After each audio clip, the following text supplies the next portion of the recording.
Hello YouTubers, welcome back to Pancreas Studio. Today I bring you Ironwill and Matic from TSC.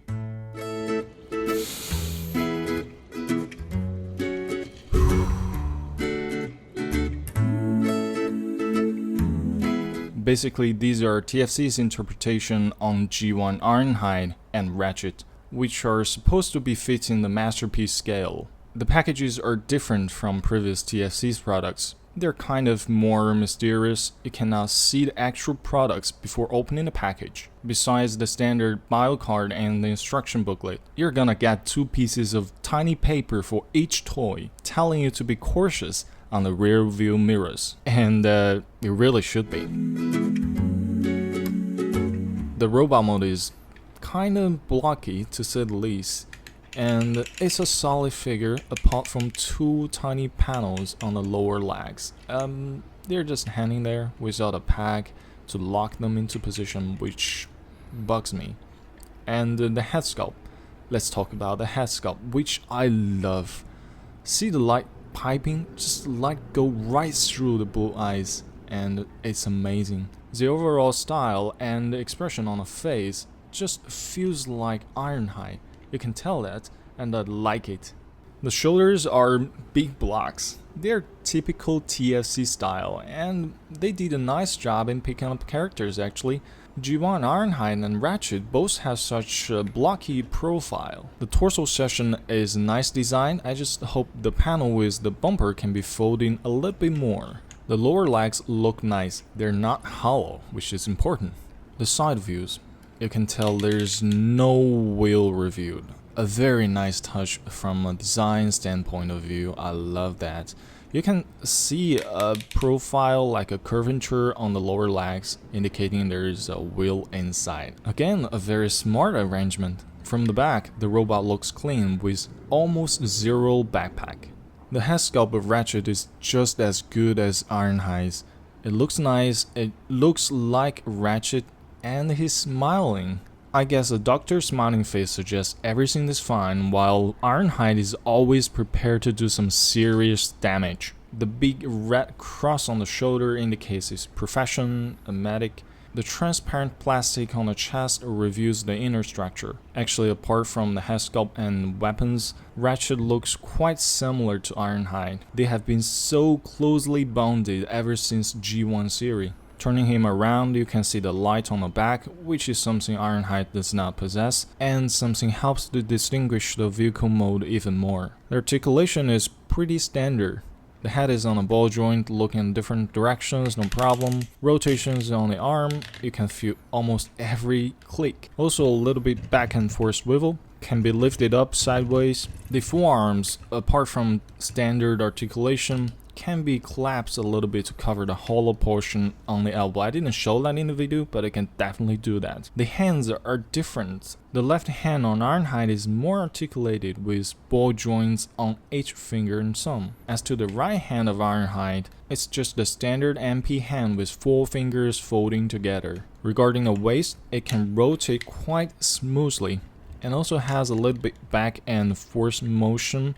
Helps to create more dynamic poses, but sometimes the panel on torso just becomes unlocked. The articulation on the lower body is also pretty standard.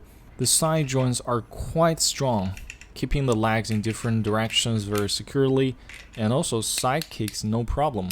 And of course you get rotation of the leg, knee bending 90 degree or almost 90 degree from the side view. As to the feet, there's some problems. You can see it's kind of on a ball joint with free motion, but the distance between the foot and the lower leg is just not enough. Plus the heel is quite huge, so the contribution of the feet on the overall articulation is actually quite limited. Another problem in terms of articulation comes from the side joints, which as I mentioned is very tight. But the problem is you can either set him in a straight standing position just like G1 toy, or you can split the legs like this, which is a little bit more from my take. My solution for this is setting Ironhide or Ratchet in a straight standing position and rotate the leg a little bit to make it looks more natural.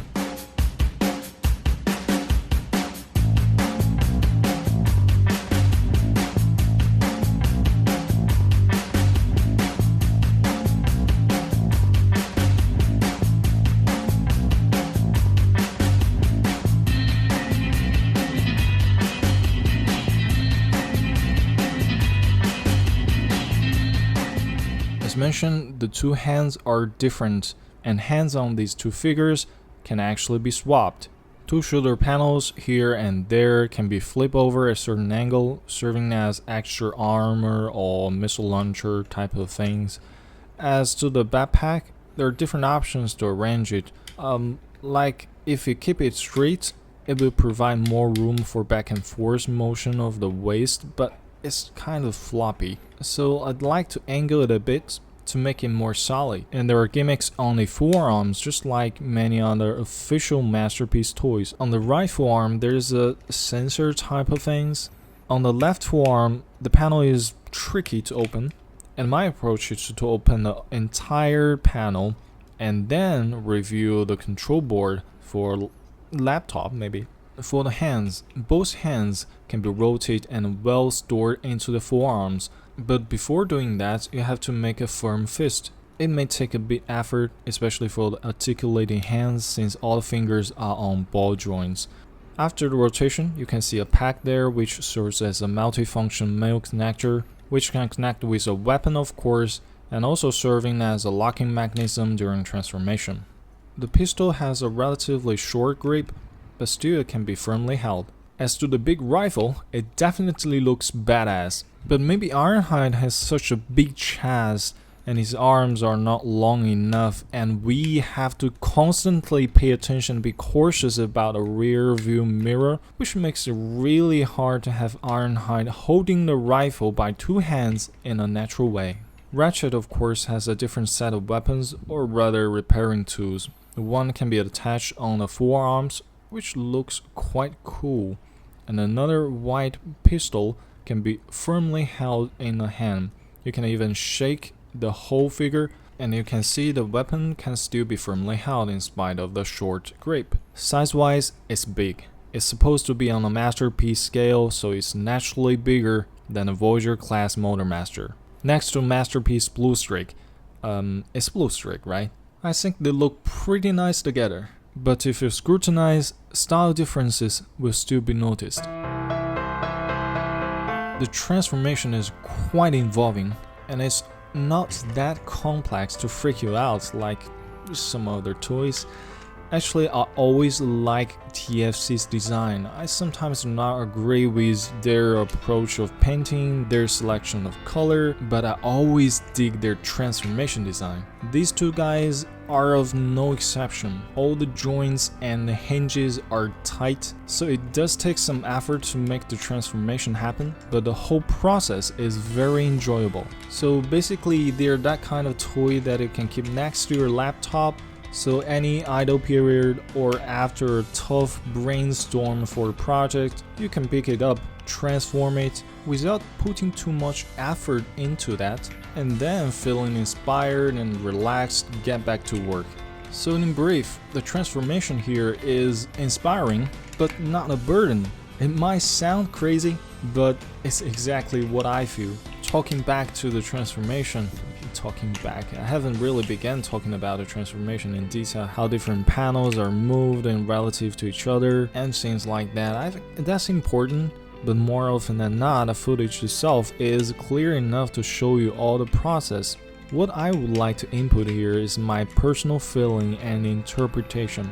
But to be more informative or professional, let's really talk about transformation. So check it out, I just collapsed the lower leg to the side. Turn it around, open a red panel, and then flip another red panel like 90 degrees to free enough room for the forefoot to be stored in such a space. This is quite smart a move and my favorite part of the transformation.